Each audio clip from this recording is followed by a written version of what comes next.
Iran's supreme leader, Ayatollah Ali Khamenei, says Iran will never compromise as Israel and Iran continues to trade strikes. It comes as US President Donald Trump called for Iran's leaders to unconditionally surrender. Posting on his social media platform Truth Social, President Trump said the US knows where the supreme leader is, but they are not going to kill him, at least not yet. Our North America correspondent Jake Kwon has this report.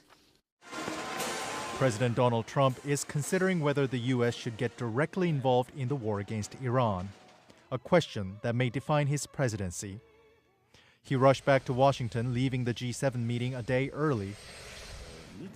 The French President Emmanuel Macron tried to explain the sudden exit, wishfully suggesting it was to negotiate a ceasefire between Israel and Iran. That's not it, President Trump said. In fact, there is something bigger in the works.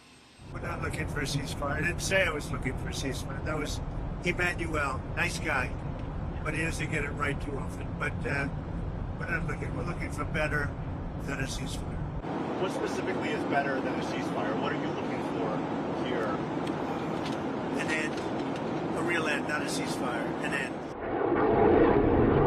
Americans have been helping Israel shoot down Iranian missiles, but resisted joining the attack. But in an emergency meeting at the White House yesterday, he discussed striking deeply buried Iranian nuclear sites, like the one at Fordo that Israeli bombs cannot reach. The meeting also came with a flurry of social media posts, each more aggressive than the last. In this post, he said, "We know where the so-called supreme leader is hiding, but we're not going to take him out, at least not for now. But we don't want missiles shot at civilians or American soldiers." Next one simply says, "Unconditional surrender." Iran's supreme leader remained defiant. Ayatollah Ali Khamenei wrote on social media, "Iran will never compromise with Zionists, and we will show the Zionists no mercy." And in another post, he wrote, "The battle begins." Americans have been moving its fighter jets to the Middle East, as well as moving to Europe dozens of tanker aircrafts used to refuel fighter jets and bombers. They should have done the deal. I told them, do the deal. So I don't know. I'm not too much in a mood to negotiate. It's unclear how much of this is stepping up to fight or the art of the deal. But President Trump appears to have lost his taste for diplomacy. It's quite a turn for a president who promised no new war on his watch. Jake Kwon, BBC News, Washington. Well, Mohammed Taha is our correspondent with BBC Arabic and has been following the developments in the region for us. This is the day 6 in this unprecedented war in the Middle East. Overnight, there were strikes from Iran on Tel Aviv. We have these two cities, big cities in the Middle East, Tehran and Tel Aviv, nearly on halt because of these strikes. Around 30 missiles from Iran to Israel in 20 minutes.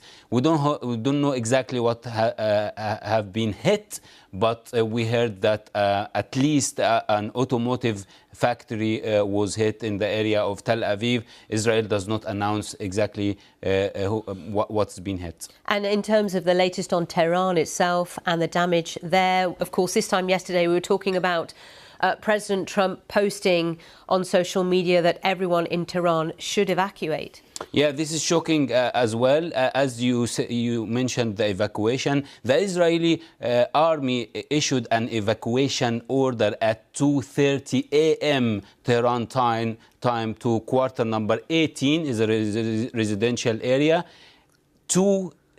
Half 2 in the morning. At 3, the Israel aeroplane hit that quarter, which is astonishing to see a warning being issued at that early time of the day. We understand also that the Israeli aeroplane hit the Imam University, Imam Hussein University, that is including a nuclear physics faculty and an aviation engineering faculty as well.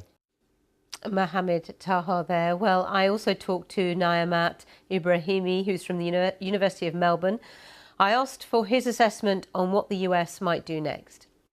You know, this 6th day of war, which was quite unexpected in many levels, There are many things we really do not know. The details of the planning for the attack and in terms of how it is unfolding, because there are severe restrictions on freedom of information and reporting in Iran. There are also similar restrictions in Israel.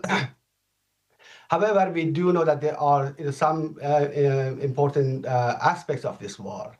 One, that this is, I think, another incidence of a major power attacking another power, another state-to-state conflict, which is not sending a good signal for international peace and security.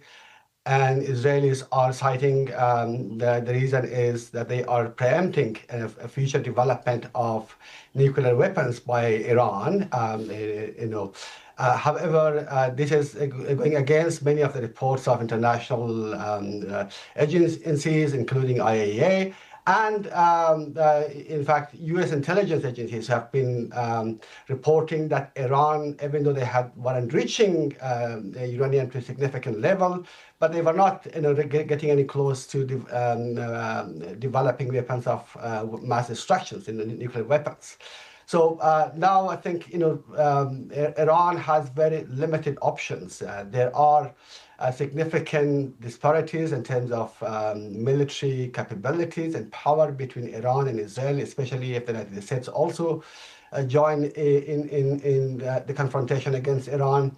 And the Iranian regime has tried to fight back. And as you reported, the Iranian Supreme Leader Khamenei has said that they are escalating, but we really don't know much in terms of how far they can go in terms of escalating and fighting back, and how far they can sustain that level of confrontation with both Israel and the United States if they also join the war.